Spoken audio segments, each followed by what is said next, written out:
unboxing the Acer Nitro gaming mouse. This is the first gaming mouse I've owned in my life, I believe, because I'm not a gamer. But I recently bought an Acer Predator Helios 300 just for the fun of it.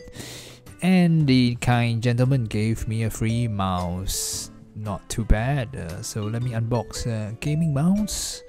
Check it out. Right, the first thing you notice is gaming mice or gaming mouses. They are not Wi-Fi enabled, obviously, or Bluetooth. No, they had to be wired. And the cable is really nice and thick. Also instruction manuals, but doesn't say much. All you have to do is to plug it into your computer and it should automatically install. So that's what the package looks like. The gaming mouse and rather long, which is useful. Cable, USB of course.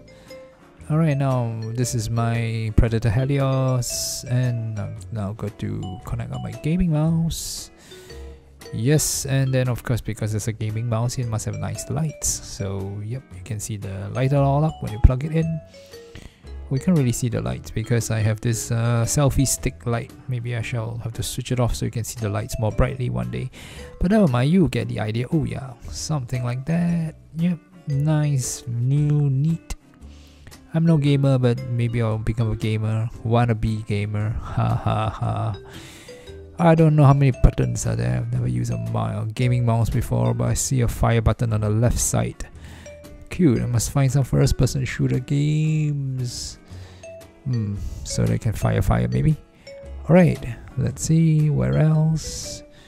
Okay, that's about it. Thank you very much for watching, and some still photos at the end. Close-ups. Actually very neat, you know, when I take a look at it. It's very nice. Yeah, look at the side. Whoa. I don't know how much these mouse cost, but came as a free gift with my laptop, so bye.